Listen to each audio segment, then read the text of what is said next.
Hey, Dota fans, and welcome back to another episode of Shared Tangos. This is episode number 5, and we are back again February 7th, 2020, ready to talk some drama today. Oh, Trent, this is going to be a good one. Things have been going down in the CIS region, and, I guess we're going to break it down from afar with our limited perspective. Maybe talk a little qualifier preview today. I was checking out some of the opens and already some fun stuff, so... How you doing, bud? How you feeling? I'm feeling great. You know, we had to postpone. We were gonna do an afternoon one, but I tell you, that game was just way too exciting. Mm-hmm. The one you were watching with the Team Empire's Hope roster, I think they're called, right? Yes. And then Dandy's, of course, new organization and Team Bait, or as in Baited. That it was a lot of fun. I can't believe they won that game. Yeah. The opens are kind of shitty, but still sort of worth watching because best of one Dota, dude. It changes the state of the game. Even good teams, they respect these teams that are lesser than them because they don't want to get got with something weird. Saw a couple of final Brood bans. Saw a Brood pick, I think, from Team Empire Hope. So, Dendy's new squad, B8 or Bait or Baited, I don't know what the proper nomenclature is, but boy, their game 3, they had a tough run. Their second match was against the Havos squad that they surprisingly did very, very well against. Not surprising that they won, just how convincing they won. And then their third match was against the Empire Hope squad. They were down by like 25K at 30 minutes, something like that, but they had a PL. Pio65 played a solid game, and at 65 minutes, he was unstoppable, dude. You know what that is, Matt? That's the kind of game that gets people kind of hyped up. That's the kind of game that, like, there were people on the fence who were like, I want to watch Dendy, and I'm excited to watch Dendy. But a couple people see that, and they're like, oh, yeah, now I'm, like, super invested in their games tomorrow. So you guys can find a replay of that, I believe, on Zyori's Twitch. If you're curious, if you're listening to this, like, wow, I kind of want to watch that game. You pretty much solo cast the whole thing. I put games 2 and 3 on YouTube. The others, I was kind of jumping around, but I did proper VODs. I need to change my sub emote, though. It's still that Taylor Swift song that was an instant demonetized. Dude, I liked it. That was great. Yeah. Although the 2 subs I got during that game was probably way like 10x what I would have made from YouTube ad rev anyway. So I think I'm still winning. Yeah, I think you're fine. No, it was cool, though, man. It was actually fun to get to cast some open qualifiers today. I've always been, as a tournament organizer type, I've always been afraid to cast other stuff. But opens, I guess, are pretty fair game. I don't even, there's no official coverage of this stuff either because it was all bot lobbies and whatever. So, it was pretty, I saw, B-Cop, he got the Admiral Bulldog host today. And the Kezu host. And the Kezu host. Damn. Yeah, it's good. That's well deserved. He's been grinding, dude. He's been streaming like most nights the past couple months, really putting the time in. So glad that he's being recognized. Yep. Had that moment of reality check. Why didn't Bulldog host me? Oh, yeah, because it's the Trent and Zyori podcast. I think that's why. But that's okay. I'm slowly going to bring it back. Just wait till we're at another PGL event together. I'm going to whittle him down in the green room. Yeah. Bulldog. All right, let me paint you a scenario. You're nature's prophet. You're down 15K. You go ahead, buddy. Oh, you get on that. But no, I mostly watch CIS. I guess there's probably still SA, NA going on right now. This is qualifier cycle, baby. So we got a lot of Dota to watch over the next, week or 2 weeks, something like that. Yeah, let me put out our love to Grant, who unfortunately has to go to a wedding. So Grant will not be covering the opens. I think he said he might be back in time for the last day.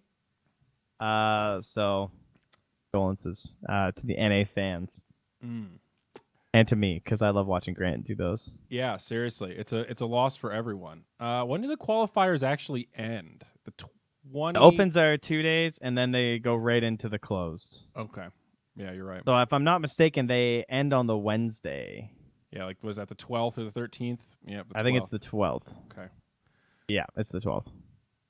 Cool. But yeah, so that's what's going on there, you guys. So that was only day 1. So that's gonna be all the slots figure it out tomorrow because I guess there's only one qualifier. I wonder how many people are qualifying from the opens. With this new format, is it just one person per region? Is that just how it is? No, it's 2, I think. So It's got that stupid double-sided bracket. Oh, these are so terrible. Sort of. I mean, you can also just move it to the other side. It's just a single elim bracket. So it's all best of one, single elim in the opens until the last round, which would be the semifinals in the single elim bracket. Those are best of 3. Winners of each best of 3 qualify.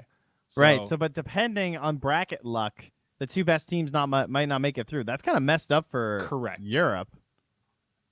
Correct. Yeah, it's single elim, so it's not necessarily the most balanced. It's just the quickest and kind of most efficient, I guess. Yeah, I mean, I guess for Europe, really, it's like Godsent and OG Seed are on one side. It's probably gonna be the best matchup, and then you have OG on the other side with no real competition. Yeah, there might be a stack. I don't know who No Bounty Hunter is. I don't think so, but yeah. So yeah, I mean, EU's not bad. They balanced that one. CIS seems okay. I think Dendy's team is pretty likely for the top half of the bracket.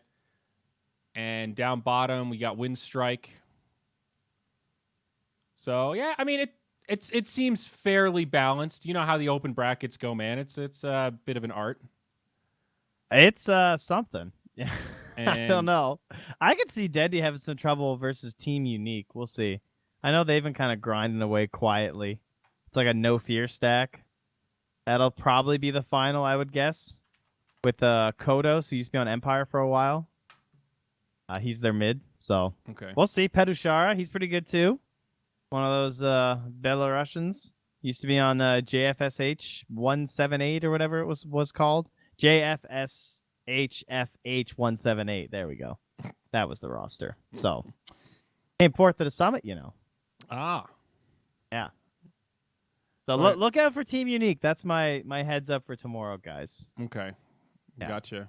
You're fun those parts. If you guys ever want to check out any of these open brackets, you can find them on Wikipedia under ESL 1 Los Angeles 2020. In each region, there'll be a little tab for the open qualifiers. You can kind of see how that's going.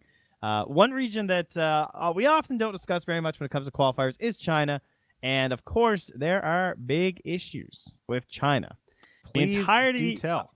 Well, the entirety of the qualifiers has been delayed. So as of now, they've been pushed back another week until the 14th through the 17th. But then there's still questions of what's going to happen with the coronavirus. VG have already said they're not going to be playing. So they're just going to straight up take a holiday at this point? Yeah, they have I think 4 of their players are from Wuhan, if I'm not mistaken. A lot of them couldn't even go home for Chinese New Year. Oh, Christ. Yeah, well, I guess a lot of people opted not to travel. It's like one of the busiest travel cycles in the world.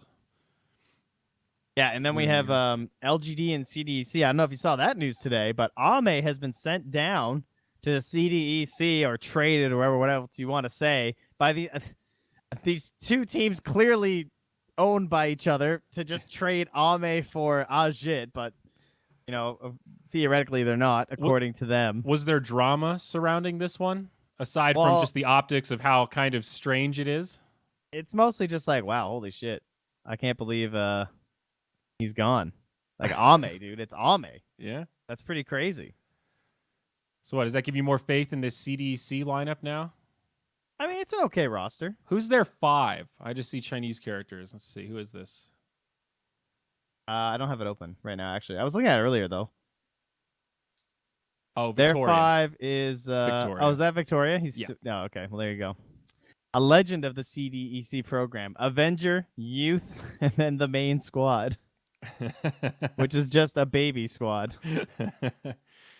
Yeah, China's really expanded out. I don't know. I guess the scary thing with that, where it's like, yeah, we postponed it, is it... I mean, to my knowledge, it's not really getting better yet, right? Like the coronavirus stuff is still spreading and getting worse, and if anything, it's looking like going to be more quarantine or precautions, or I keep seeing articles about Americans slowly coming out of China, then getting quarantined, and it's not looking good. So I don't know, man. If you were the commissioner... I know. What's going to change in a week, you know? Yeah. Right. That's So theoretically, the 2 weeks you're not allowed to go to the U.S. if you've been in China in the past 14 days. So theoretically, if you were to qualify, I believe you would have to fly somewhere that's not on the no-fly list, stay there for at least 14 days, and then fly to the U.S. Now, if you already have visas, that might work. If you're applying for visas, something tells me applying for visas with that sort of a plan probably won't go over that well. well, and it doesn't have to be just America, right? You could do the same strategy and just go to somewhere in Europe or somewhere else in Asia, right? What do you mean?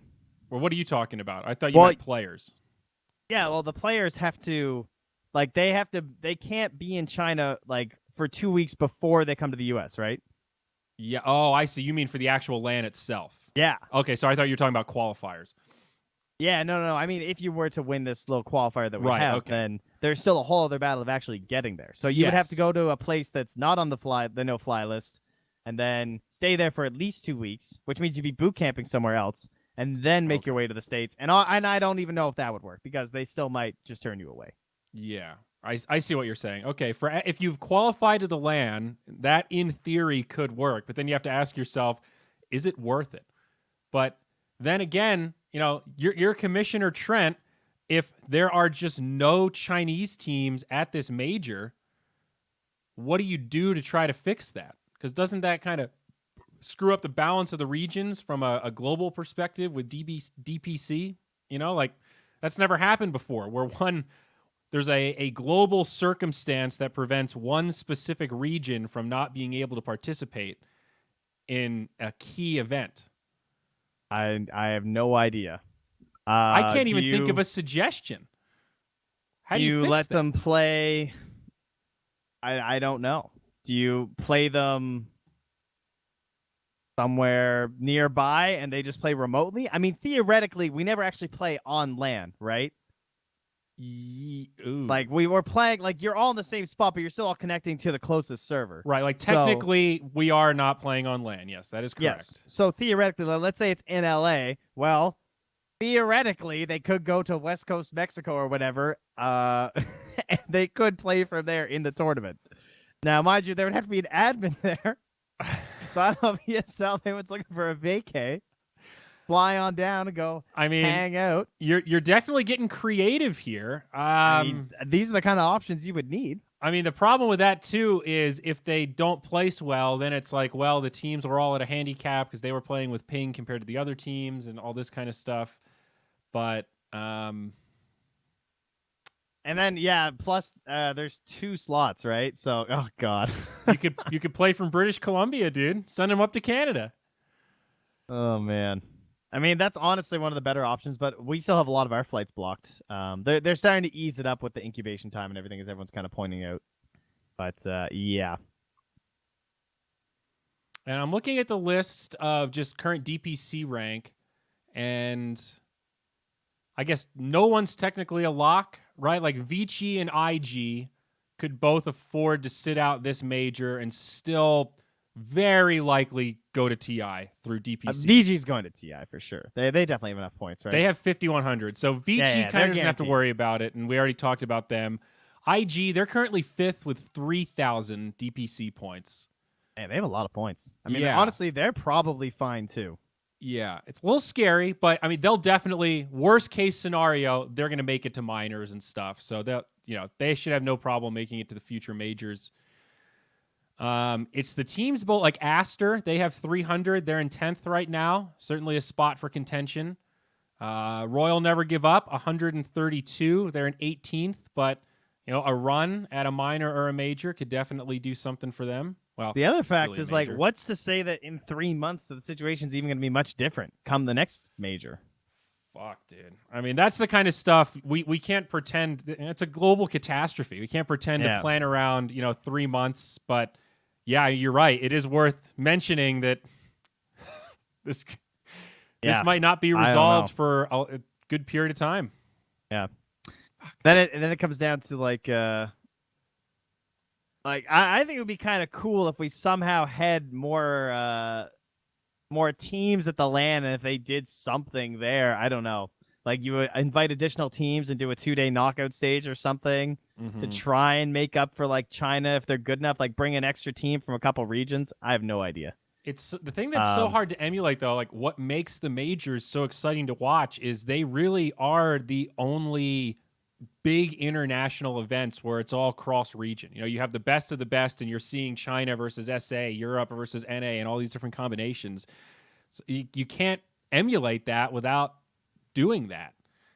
Yeah, I don't know. Obviously, this is beyond our pay grade. That's for sure. Well, yeah, it's it's a real toughie. And of the events, let me look at the schedule. So the next minor hasn't been announced, and the 5th minor hasn't been announced. Epicenter is the major after this in May. So, okay, that should hopefully be all right. And then in June, which is super far off, and I definitely want to think that things will be on the mend by then. We hope so. Singapore is not that far from China. No. I mean, Philippines had their lands canceled, right? I was going to say, I was planning on getting on a plane going to the Philippines here pretty soon. Yep. And that one's not happening either. I knew Philippines was close, but I thought it was just far enough that it would maybe still happen. But I guess the scare is real. I heard that they had like 20,000 tickets sold or some shit. I don't know if that's hearsay, but I think they had a packed venue and everything for that. I mean, it's Philippines. We know what Dota's like there. Fans are crazy. Yeah, that's it's true. hype. It's a big deal to cancel events like that. It's a fucking logistical nightmare. I was surprised they canceled at least that early. I thought they were going to cancel. It was going to be like a little bit later from then. Yeah. But yeah, they really pulled the plug on that. But yeah, no one wants to be the patient zero outbreak for an entire country. Might foot some blame there, you know. So. Yeah. Alas, we will have to wait. Hopefully, you know, we'll have to figure out some solution for China. I hope we can get something for them. I don't want this to screw up their whole DPC. So, yeah. Alas, I guess the other discussions we had though. Yeah. I was going to say the one last thing is we just want to count our blessings that this isn't the year that TI's in China and that we're going to Sweden this year.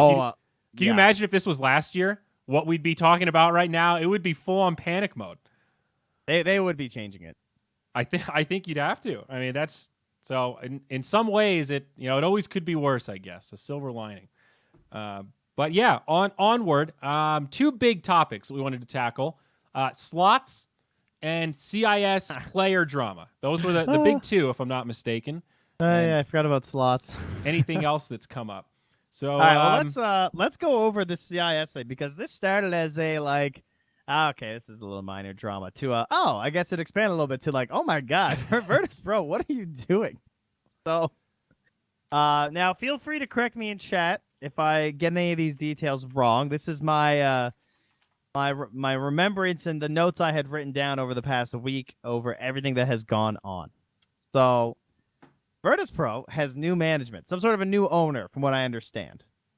A new money guy. And he does not seem to share the same vision or, I don't know what to say, tactics that a lot of the other CIS team owners like to use. I got Maybe Marco the word vibes. Manners. Yeah, I mean, I got Marco Fernandez vibes. It's like that you come in, you have this big ego because you're, quote, super successful in the real world or you know business or whatever your internal justification is, and you think esports is this ragtag group of unorganized kids, which is maybe a little bit true to a certain degree. But they just come in and think they can big dick everybody and like, just tell them this is how it is in the contract. In the real world, this is how business works. You get fucked or you fuck. Is he wrong? I mean, he doesn't seem to be very wrong. No, I'm just, it's like won 2 out of 3. We've seen this pattern before, and it fits a personality type of that high ego, like the classic CEO type. You know, you want to come in and show everybody your dick is larger. Well, he was big dick swinging all over the place. So the first thing, allegedly, of course, I don't know what the hell the actual truth is, but it seems to be relatively true from everything I've gathered. The best info is what I'm giving you guys. Basically, this new head of Virtus Pro contacts up Zayats and says, yo, Zayats, come on down, buddy. You want to come play for Virtus Pro? You want to wear the orange sweater? You want to be cool? You want to be on the best team at CIS? You like bears, you bud? do. Come on. So he calls up Zayats. And Zayats is of course on Navi. And he has a contract. And Zayats is apparently, by the sounds of it, kind of stringing along Navi a little bit, like, oh yeah, no, we're still gonna be playing, yeah. And then manages to finagle himself out of the contract that had recently been drawn up because apparently he never signed a final document piece that essentially would have solidified the whole contract and his buyout and yada yada yada. Right. So when Navi were like, "No, Zayats, you should stay. Like, we have a contract, man." You know, Pasha tried to convince him keep playing. Virtus Pro, apparently, according to the Navi CEO, sent them an extremely legalese email, basically saying your contract's null and void. It does not hold this player at all. We will be taking him. If you would like to negotiate a small settlement, we can agree to that. And the Navi CEO basically said, "Fuck this.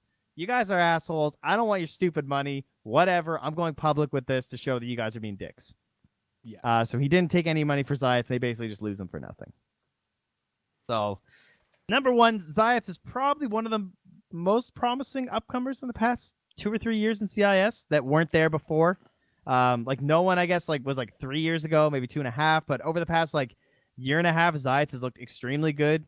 Very interesting techies and treant player. Has kind of pushed some newer heroes. Has always looked like he can have a big impact in the support role. So pretty huge loss for Navi considering he just agreed to become captain for the team and they're literally building the whole team around him. Right. And from what I read, it sounded like part of the issue was specifically, at least from the Navi CEO perspective, was that this new VP owner kind of got in Zayats' head. He said the message that he got almost looked like it was written by somebody else and that, it was I don't know, somebody pulling like a puppet master type thing, somebody coming in and convincing him he's got a bad deal when he doesn't really have a bad deal.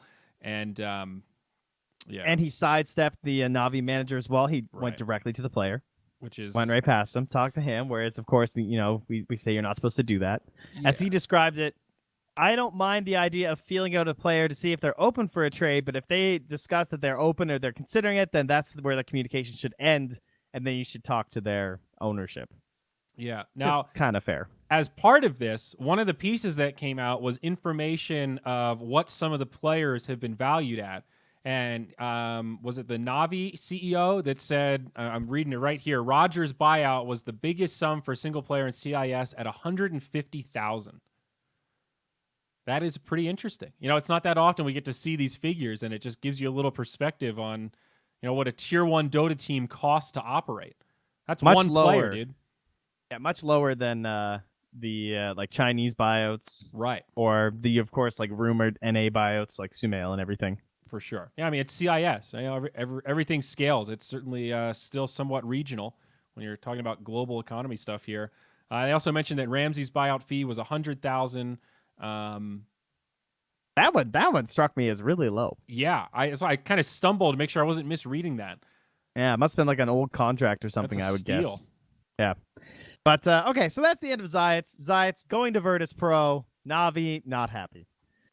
Your boy GPK, talking about up-and-coming players. My God, this guy has looked so good. GPK and a Dream, two of these CIS players that make you turn heads and go, whoa, these guys are pretty good. I like watching GPK. I think he's an excellent Dota 2 player. Well, GPK has news for you. I'm out. At least that's what he wanted to say. So he made the call to his Gambit ownership. He said, "Hey, I've been approached by Virtus Pro, and I don't want to play for this team anymore." And Gambit said, "Well, my good son, we have a contract that says that you will play with this team." So yeah, and then apparently he just declined to play. He says, "I don't want to play. I don't want to play with this team." And Gambit have decided not to sell him, despite his wishes. He is not being sold to Virtus Pro before the qualifiers. He's not going to be allowed to play. They're going to keep paying him half his salary, as according to his contract, and he's just benched. So assumedly, the plan is they're going to try and convince him during the qualifiers. Maybe that be a real kick in the teeth if they qualify, and then FN is kicked out so that GPK can play. That's some cold lotion right there. I mean, FN is a stand-in. He should know. There's I risk. would guess that they told him that might happen. Because in the end, that's what they want. They want GPK. He's one of the best players in CIS. They don't want to let this guy go. Worst case scenario for Gambit at this point is they sell him after the qualifiers, so that VP doesn't have him to compete against them in the qualifiers or the tournaments. Yeah, that could be a play. I mean, it sounds like a moment of real life poker. You know, GPK gets that where everyone's telling him he's really good, he's hot shit. He's like, you know what? If you don't release me, I'm not gonna play. And they go, all right, bitch, we'll call that bluff. You're benched. Yeah, we found somebody. Benched his ass immediately. You know, it's one of those. Oh, they're not really gonna do that, are they? They can't bench me. I was pretty shocked. Yeah, it's a real power play. I have respect to Gambit. Yeah, they're not going to be pushed around. I mean, the contracts cut both ways. You know, they need to protect players, but they also need to protect organizations to some degree because organizations do bear some risk. You know, they're the ones fronting cash a lot of the time. This isn't your multi-million-dollar org either. You know, it's just Gambit. You know, guys, they're just trying. They have two sponsors listed on Liquipedia. One of them is Tornado Energy. Hype. We're gonna get some of that. I mean, they have won 600K as an org, which is not terrible. I just like their title, Global Functional Drinks. When you click that link, it looks that's like where Soylent. it takes you. It looks terrible. Is that a Swiss flag? No. Yeah, either that or else they're run by Victorinox. I'm not sure what's what's going on there. So, yes. So now once this happens, Virtus Pro says, "Oh, well, that's unfortunate. We really wanted GPK. Well, damn. I guess we better call the next guy." So they call up Kuman. Now, you might ask yourself, well, goodness, Trent, this sounds really close to the open qualifiers, like just a few days before. Seems like a rough time to start calling. And, well, Kuman's at a boot camp. He's with Dendy. They're hanging out. He has media day photos in his jersey. They did content with Kuman in it for the new team. He gets the call. He says, Dendy, I'm out. Next day, they wake up. All his shit's gone. He's gone. Kuman left. He left to go start boot camp with Virtus Pro. So Dendy is just like, what? So then they have to scramble. They literally called everyone. They're going through the leaderboards. They're trying to find a player, and they come across this PO65 guy. And this is all the same day that he's left, that they come in and he's just gone the next morning. And by the end of the day, they have this guy there at the boot camp. And now they're through day one of the opens. Wow. Well, that puts some of it into perspective. That reminds me of that. Was it the Summit 2 when No Tail and those guys were on Fnatic still, and they didn't have a player, and they were just they started playing with Excalibur, and their story of like, how did you discover this guy? Well, we looked at the ladder, and he was number 1, and I said to myself, who the fuck is Excalibur? I don't know, but he seems pretty good. All right, let's see if he wants to play. And they played some pubs, and he was a chill dude, in the words of No Tail. Like, if you guys want to see it, by the way, you can either go to the Baited YouTube channel, or I've also just linked it in chat if you're here right now. This is Dendy explaining that whole situation. They even made little skits of Kuman being gone. It's pretty funny. And there are English subtitles. You can watch the whole thing. Oh, I gotta check that out. I missed that somehow. Всем привет, yeah, ребят. it's I mean, literally, there's videos of him and Kuman playing PlayStation and like getting their photos taken. Oh my god! And then he's just gone. Yeah, that's so brutal. Strange. I mean, I read it somewhere that I guess part of it is because these VP salaries are supposedly ridiculous, right? Like 2x the average of what most of these players have been used to getting paid. I'm not sure if that is a real number, if that's just hearsay at this point, but yeah, that would explain how you could motivate someone like Kuman after being so involved to just say, hey, you need to leave right now, and I'll 2x whatever they're paying you. That's the kind of shit that, I mean, if you're already getting a pretty good salary, maybe it's worth it. I mean, it's a dick move. Or, you know, as you might be thinking, washed up pros, new org. No offense, Dendy, but, you know, comparing the two, that might be what your thought process would be. Be like, do I take an extreme risk with this guy who hasn't been top tier for a while, or do I just go to Virtus Pro and get money? Yeah. So, yeah, 6. Still some cold lotion, though, my man. I mean, that is crazy though. Like, I don't even know. I've never seen a roster thing like that. Like Virtus Pro just coming in and trying to buy everybody. So obviously, we're all just hoping Virtus Pro fails. Actually, I kind of hope they just win for the spite factor. That's always good. I'm always down with a good spite story. Is this going to be one of the biggest rises and then falls of an org? 'Cause I feel like VP has been so iconic in Dota for a pretty long time. They've won as an org over $9 million. That's pretty insane. They've been a huge part of the CIS scene, and they've looked kind of like hot shit recently. And now, well, like it's changed so much since just TI, right? Now Yeah. it's just solo and no one now. And Rezo has not looked good. no, not on the 3 at least. No, he needs. I guess he just needs more time, or he needs to find his heroes or something. But he's been struggling in those games. Yeah. But I don't know. I mean, isn't to play devil's advocate a little bit? Don't people say that bad boys stories are kind of a good thing in esports? Like esports needs more bad guys, you know? Usually you just want one player, not the whole team or the org. I don't know. Do you really want the whole team coming and getting booed?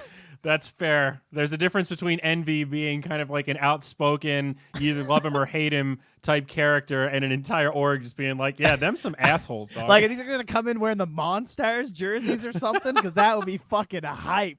I can get down with that. What if they just Get rid of completely that own it? stupid polar bear. Oh, God. Okay. Yeah, fair enough.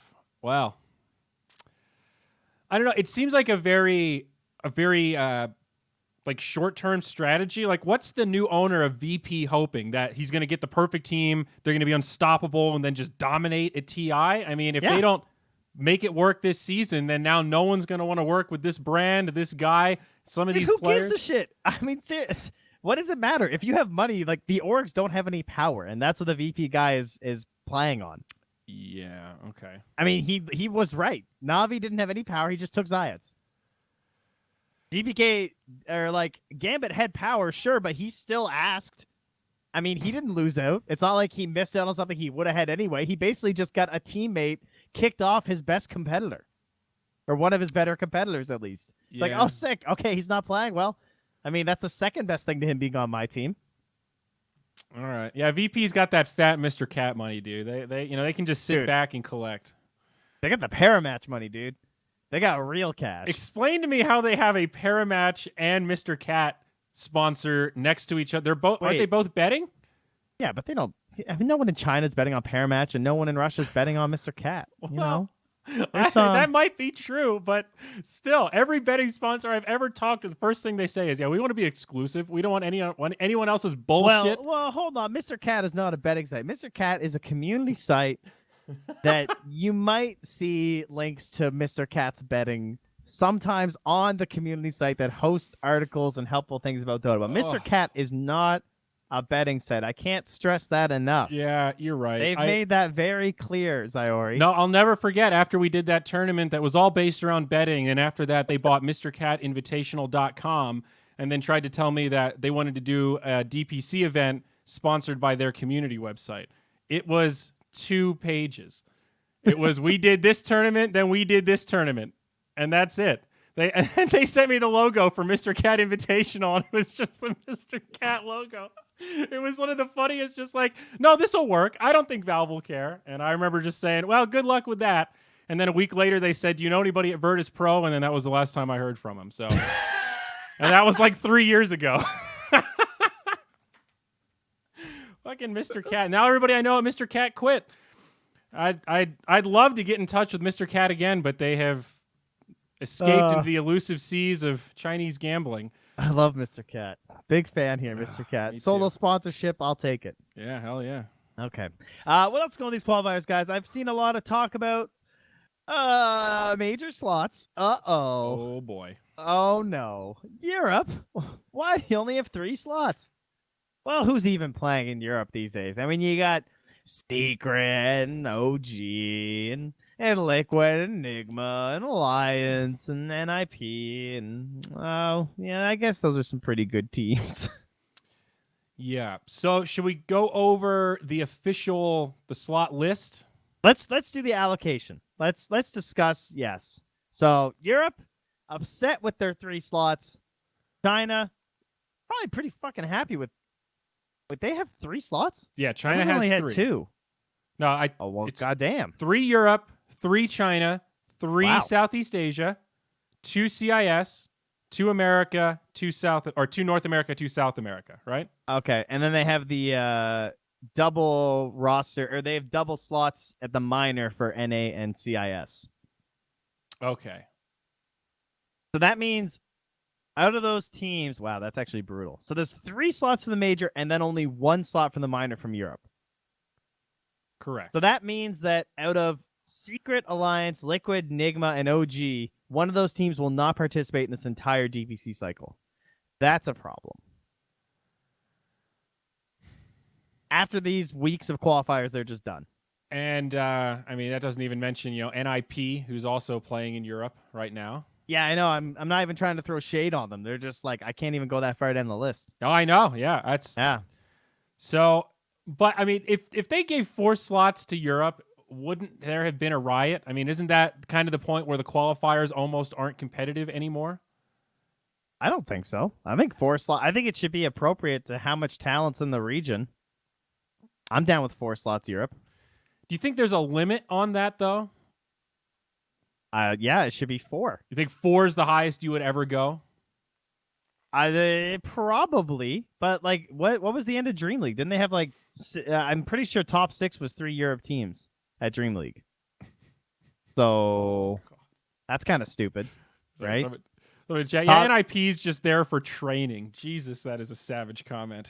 Not untrue, but no, they're fucking literally savage. just there for trading. Yeah, that's not even a joke. That's actually why they're there. Yeah, they're literally just gonna chill there until they're either gonna hope that enough European teams get enough points, which is realistically possible because they're all placing so high at these majors. Yeah, that Europe might have 3 or 4 teams qualify to TI, and then much like last year, the European qualifier comically kind of became the easy one because everyone just qualified. It's funny how it swings when it gets so extreme. The big dogs are all gone, and then all of a sudden you can squeak in. I mean, it makes perfect sense.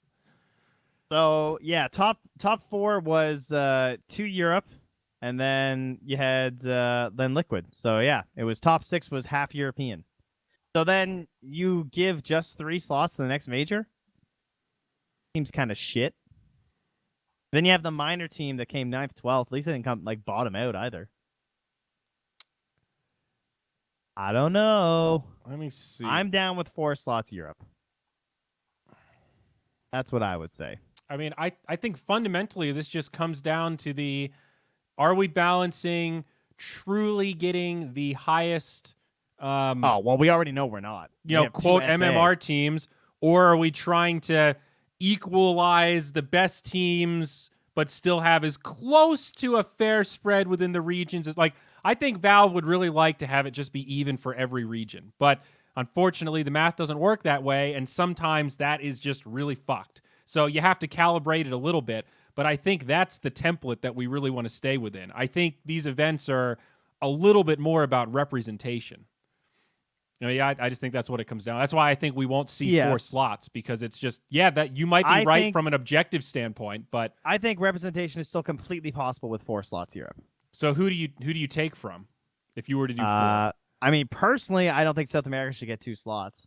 I think they could have 2 slots at a minor, perhaps. Ooh. But I don't think they should get 2 slots at a major. But so I mean, Beast I Coast would be fine taking the slot from C or China to give it to Europe. I don't care. I think Europe is worth it.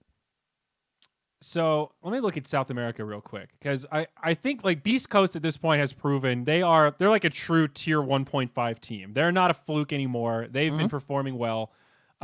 Who's number 2 in South America? I think that second spot is pretty hotly contested. There isn't really a clear shoe-in for second right now, is there? I mean, Pain should be. I would assume Pain. I mean, Pain's good. Pain is like players that they performed well. Honestly, No Ping's pretty good too, right? Costa Bile, 40R or 80R, whatever you want to say. Tavo, Theolacor. I mean, that Furia squad, didn't they have a run not that long ago in a qualifier or something? I think they won in a qualifier, right? Yeah, that's the Duster team. I mean, I think after Beast Coast, it's such a big drop-off compared to the rest of the teams. I think you're not wrong from an objective, are we getting the best teams in the world at this major? maybe not. But I like the idea of there still being a reason to watch that qualifier. If there's only one slot, it's like, yeah, Beast Coast is going to win. Cool. Why am I watching this? With a second slot, it adds a shitload more relevance to the whole thing. Yeah, but Europe needs 4 slots, so somebody's got to lose one. I mean, I think you can maybe take one from C. I don't have a great counter argument for that. All right, I'll email Ice Frog. I'll let him know. Do it up. Give him the details. I'm sure he'll be like, "Wow, no one mentioned that. Great idea, Trent." Okay. What else was going on here? Have you guys been playing the patch? Have you been playing the patch? You guys in chat? You guys playing the patch at all? You guys, since our last discussion, the last time we really talked about it, it was pretty fresh. It was like 2 or 3 days after the patch, I think. I want to say. Personally, I don't know about you. I really like this patch. We talked about it a little bit earlier when we were waiting for games. I feel like recently my games have just been shorter, very one-sided. Like compared to playing pubs a year ago or 2 years ago, it seemed like maybe the laning phase didn't have enough relevance, and now my matches feel very... Which team won 2 lanes? Okay, they've got momentum into the mid game. They won 1 fight and didn't do anything crazy stupid, and the game feels kind of over by 25 minutes. Win or lose, it's we're knocking on high ground at 25, or they're knocking on high ground at 25. I think I've had one game go like 50 minutes or something. I think I can see how that's happening for sure, because it does feel it's like we're still in the chaotic stages. The map's a little bit different. Personally, I do think that the more we play this patch, I think it's going to get very, very good. I think when people are more keen on capturing the outposts and making good use of them as teleportation areas to try and hold and try and advance their position on the map, I feel like that's really going to help improve things like comebacks, because just having an outpost, if you can take the outpost around a team fight, that is such a good way to try and get back in the game. Because then you can actually have buybacks and try and use extra lives to make up for the fact that you're still so far behind on net worth and experience. I've experienced that in my games for sure. Yeah. Having that TP in is really nice. No, for sure. I think the current state of side shops, outposts, shrines, all that kind of stuff, we've gotten to a pretty good point. There's a right amount of objectives to focus on outside of all the basic objectives you're already doing in Dota, your economy, planning wards, all that kind of stuff. I miss the side shop a lot. I do too. I'm still not. I still click over there absentmindedly sometimes when I get gold for boots. Me, dude, 100%. I am with you there completely. I have not been enjoying playing the 3 at all. I used to always just queue 3, 4, 5 and just play whatever I got. Outside of playing Underlord, for whatever reason, have you noticed his win rate recently? What's the deal with Underlord? Can we talk about that for a second? He was the highest. At the end of last patch, if I'm not mistaken, he held the highest win rate. He feels good. He's been in a lot of my games. His win rate's been good, and I don't know what it is exactly. He controls waves. He just can hold his own in the off lane. I played 2 Nyx off lane games. It was just terrible. I feel like I couldn't do anything past 12 minutes. I think you're supposed to pick the good heroes. Well, I know, but still, it's you don't expect the whole game to fall apart by 12 minutes when you're 1-1 and 0 in your lane, just farming and stuff. It's guys, what happened? It's 12 minutes in. The game shouldn't be over right now. I've had a couple of those. It's just an odd feeling. I don't know. Well, I did see chat mentioning the Fishman, Slardar. I played 2 games of Slardar today. The hero was definitely busted. Saw him picked a couple times today too. Currently, he is at a 14% pick rate in Immortal. That is the bracket in which he's picked the most, and he has a just about 56% win rate, which is very high for pubs. The highest right now in Immortal, for reference, is Broodmother, and those are all last picks, and she's at 58%. Yeah. So that's very high for a hero that's getting picked, I would guess, early in the draft, the Slardar, right? That's usually coming out first, second, or third pick. Beastmaster also, shout out to him, he's at 54%, very high. His pick rate is on the rise mighty heavily in the Immortal bracket. Also in the games we saw today, number of Beastmaster picks. How are you feeling about this current neutral item situation? The one slot where we're kind of moving items around based on different tiers. You said before that the hotkey aspect was kind of clunky because different items you kind of want different hotkeys for. Don't worry, I've solved that problem. Well, still I fixed myself with the Corsair Scimitar, not an ad, not sponsored. I paid for it, but I don't have to worry about hotkeys anymore. So screw you, Well, neutral but items. can you bind hotkeys to individual items? I can do whatever the hell I want. What do you mean? Well, like so. I literally, depending on what my neutral item is, I just go into the options and I change it. That's what I've been doing. Right, that's what I mean. I'm saying I want Trusty Net to be like if I have Trusty Net, I'm putting it in one of my inventory slots specifically compared to if I have did I say Trusty Net? Clumsy Net compared to if I have Trusty Shovel. It should be called Trusty Net. My Trusty Net. Yeah, I wish you could just drag and drop the slot. It annoys me too. But yeah. So I still think it feels a little clunky. Aside from the UI aspect, though, do you like this one neutral item thing? Is this just a clear improvement compared to how I think it was? last time I called it a buff. That's how I feel like they're just buffs at this point. They don't even feel like an item to me. I get one of them at a time. It chills on my hero until a new one comes around. Then I get that one, and then the other one goes bye-bye. Yes, 100% better. I agree. Big fan of just the one slot. The more I play, the more I just kind of want them to go away, or I would rather we move to the token system that has been talked about numerous times. Wait, what's the TLDR on the token system? Rather than dropping a random neutral item, you receive a token for a neutral item of that tier, of which you can then exchange that token at the shop for one of the items in the tier, depending on your hero. That would force us to buff and nerf the items to make them a lot closer to each other in terms of like being super good or super shit. It would allow you to actually use items that are relevant to your hero.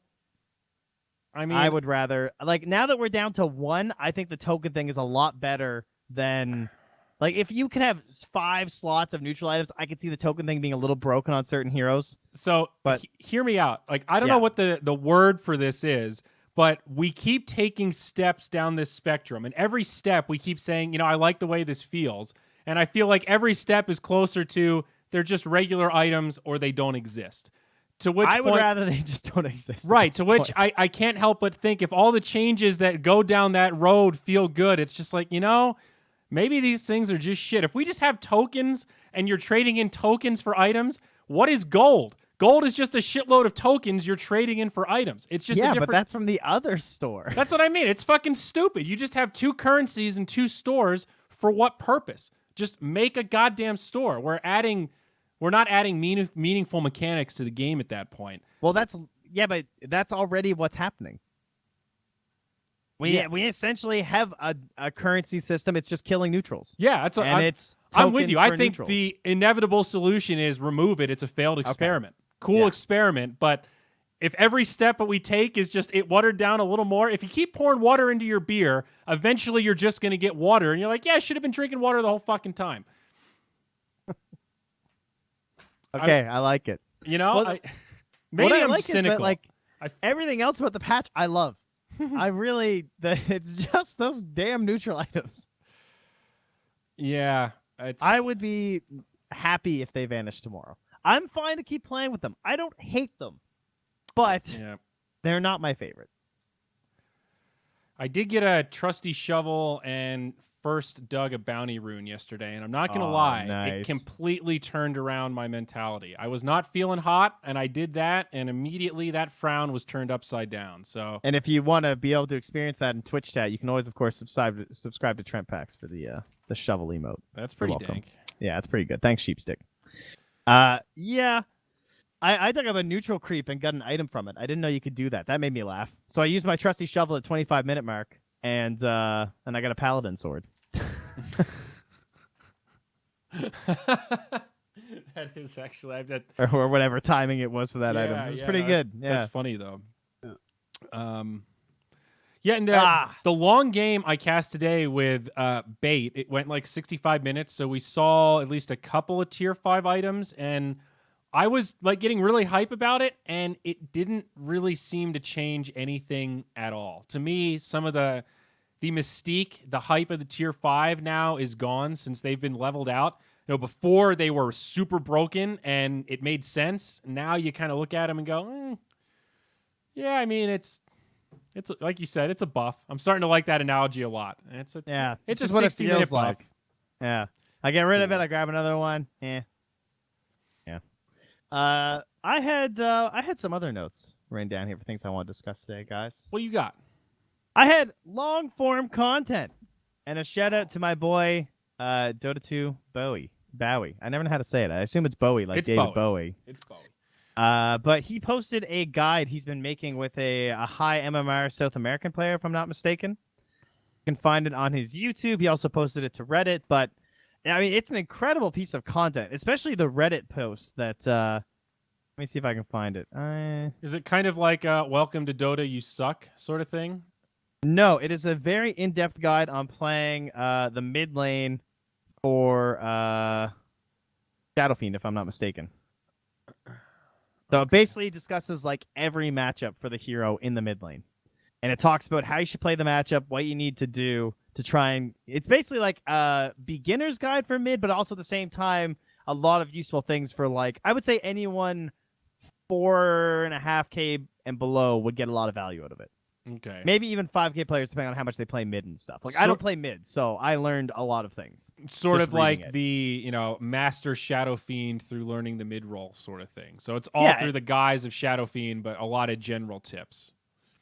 Yeah, but the whole plan is that he'll be making more of these pieces for all kinds of heroes and all of these different matchups over the next, several videos and everything. And it's hard because it's such good content.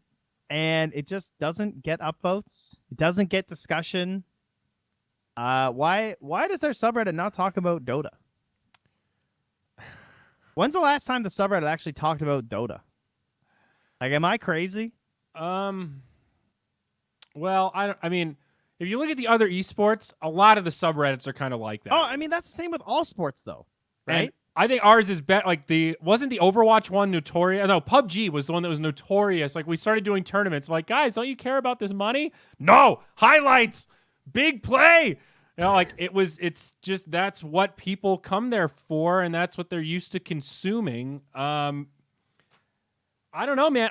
Slacks and I have had a lot of conversations about this. I wish he could call in right now to give us his 2 cents on like the big brain content, but.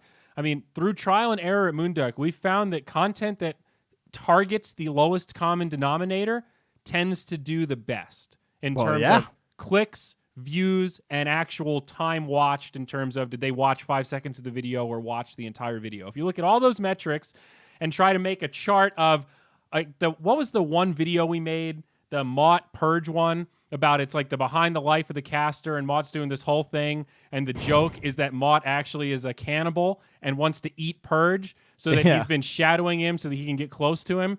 The video's like 6 minutes long, and the joke doesn't come. The punchline isn't until 10 seconds before the end of the video.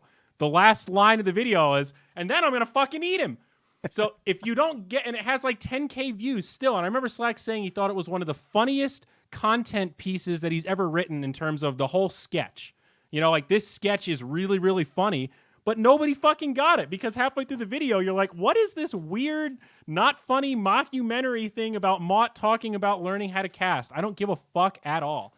And I mean, that one was a clear swing and a miss, but it's an example of when you try to go next level with stuff, it doesn't work the same way as like another counterexample. That stupid video that we made at Captain's Draft of the sounds in the museum.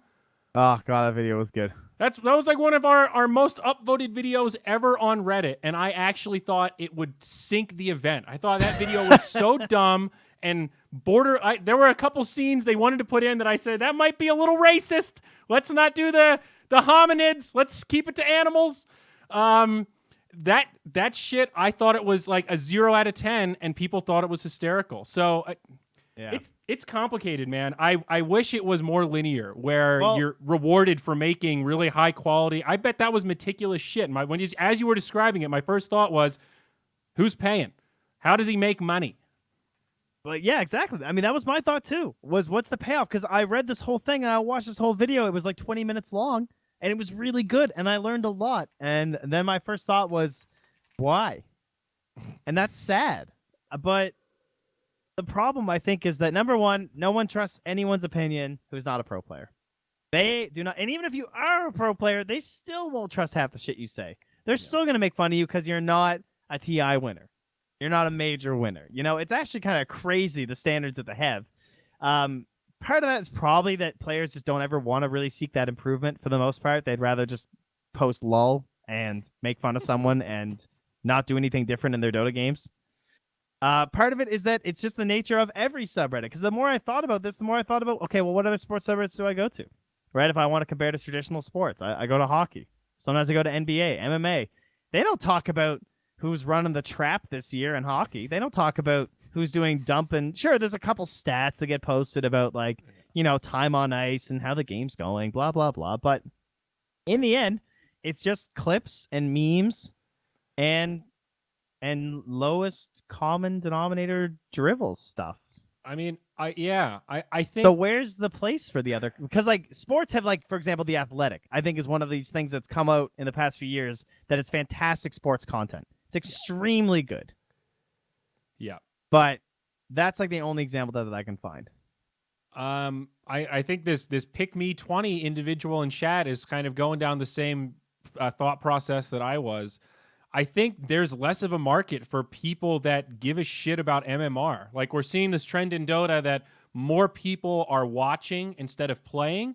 Over time, as our player base gets older, people care less about their in-game status. They care less about the stress of climbing the ladder. They play super casually, and they've reallocated that time to digesting all of the content out there. Because for the average viewer, there's more content than they can ever watch. Even from a tournament perspective, you don't give a shit about any fluff content.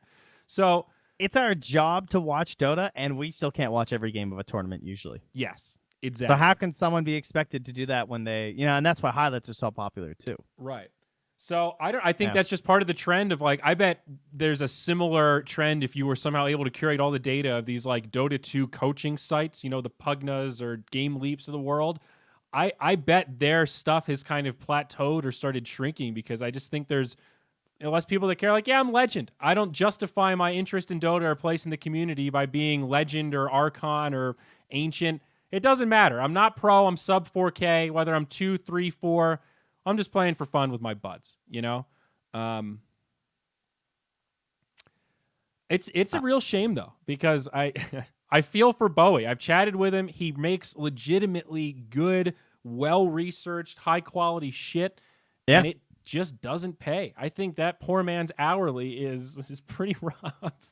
I mean, I discussed it with him, and I said that I hope that, really all that he can hope for is that this leads to him getting talent gigs. That's the only way to make money. Yeah. I mean, those old coaching sites, that was a way to make money. I like people like Jenkins, Nico Baby, BSJ. How did they sustain for so long? Pugna and Game Leap and paid an okay hourly. That content was actually useful because they were able to get it on a platform that people watch it. And now, if Bowie was doing this shit 10 years ago, he could be closer to where Purge is now. Yeah, that's true. And it's also, he could have made more money from YouTube. YouTube's at, like, all-time lows for how much you get paid, per view or whatever, compared to the good old days. The other thing that I was going to say is that, I'm talking about discussing Reddit, discussing Dota and, the actual game and stuff on Reddit, but what's the first thing every one of us does when we cast or we panel? We make fun of people who aren't pro players discussing.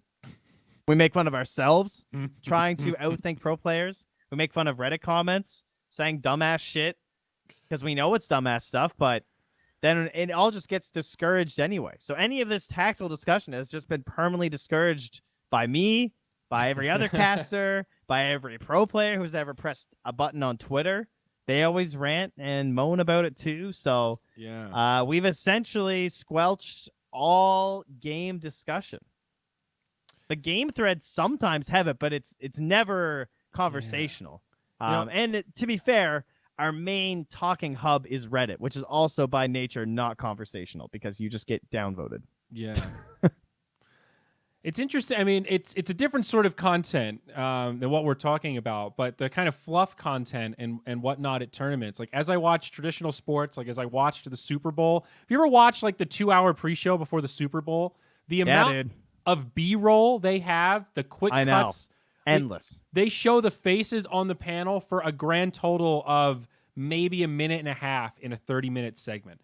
You know, they establish, hey, these are the dudes. Here are the nameplates. All right, let's jump into the highlights. And or they go this one. They go, yeah, and yesterday you heard there was an injury. We had a torn ACL from Brad down there on the field, so he's being replaced here by Corey. Now we're going to show you some highlights of Corey from his college years, and they roll like 7 highlights of some guy who you've never heard of who played in college is now starting today in this playoff game. And you're like, who did this? Yeah, it's the resources are insane.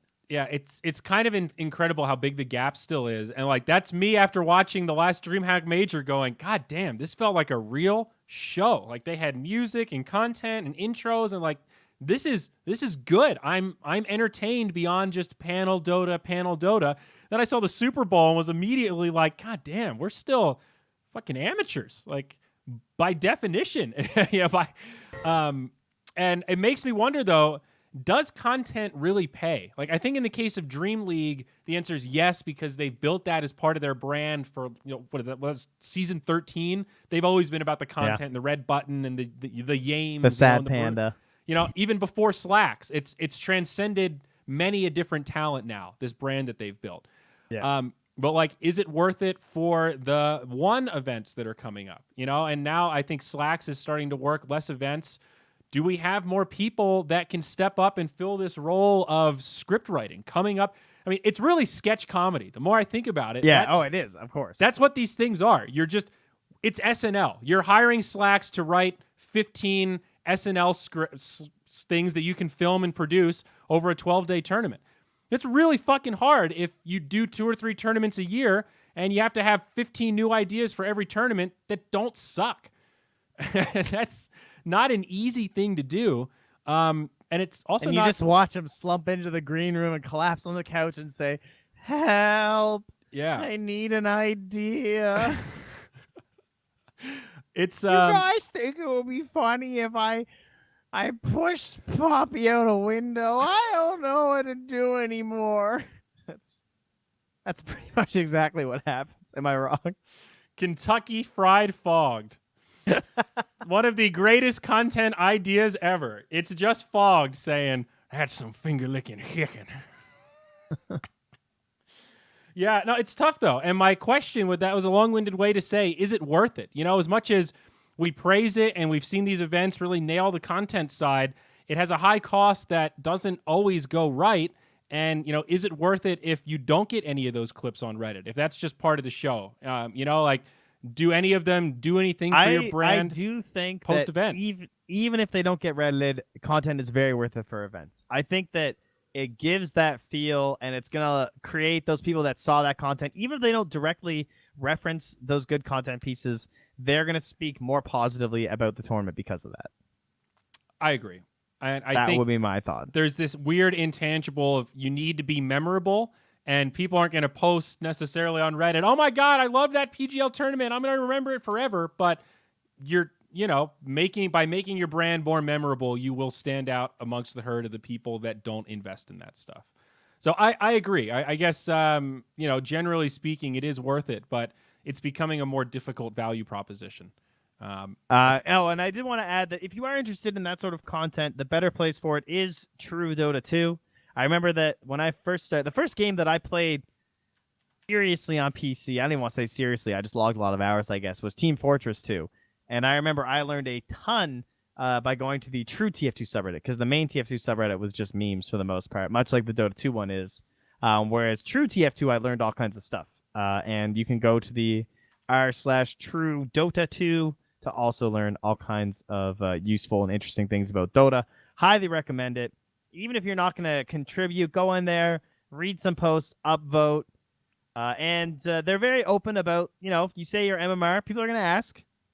They're not going to completely shut you down based on MMR, but people are more likely to engage you if they know what your MMR is and maybe correct you or question why you feel this way. They're not necessarily going to be like, you're ancient, shut up kind of deal. Yeah. I mean, I think it is important. If I'm trying to give somebody advice on Dota, I need to have a benchmark of, you need a baseline. Am I teaching you basic mechanics, or are we really diving deep about a specific hero? I think that's a perfectly reasonable starting point for a conversation like that. Yeah. I like this thread. For the love of God, Please stop picking Pudge support.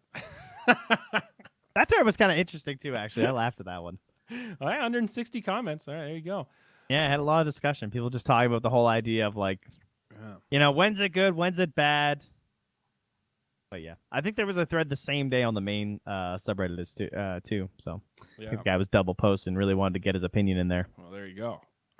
So a lot of Dota 2 to follow. It's qualifier time. Then we'll have another dry spell in the middle of February, and then going to the minor and the major. This time it's the minor in Ukraine. It's a star ladder. Woo! And the major in Los Angeles. Well, it's a little inland from Los Angeles, but hey, it's LA nonetheless. I don't know if I'm going, bud. I haven't bought tickets yet. I can't Why aren't you decide. going? I should go, huh? You should go. I need to follow. Well, I looked at prices and it was kind of expensive. And then I poked my buddy, old Rob, there at BTS. I was like, "Hey, bud, if we're doing some couch surfing, I might be interested." And he sent back the lukewarm, maybe. So I need to follow up. Well, I think Rob's got a couple of roommates, so it's a big ask. Oh, yeah, that's true. He has a lot of roommates. Hey, bro, I know you live with 3 people. Is it cool if I just move in for 4 days and then borrow your car to commute to Los Angeles? I mean, I don't want to make any assumptions, but I would guess that BTS has a couple tickets. That's all I'm saying.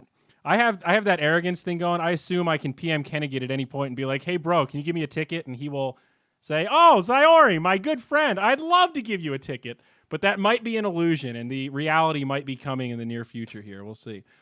Well, good luck with that. I wish I could go. Unfortunately, I can't. Yeah, well, I'm sure you would have been there, bud. All right, gang. Yeah. Well, you know where to find it by now. Shared Tangos. It's up on all the normal podcast spots, Spotify, iTunes, Google Play, all that stuff. You can find it on simplecast.com. YouTube VOD will be up in about 24 hours on the Moonduck YouTube. And, Twitter, everything else. We'll see you next time. We'll be talking about post-qualifiers. So who's going to get knocked out in opens? Whoa. Whoa. Better not be OG.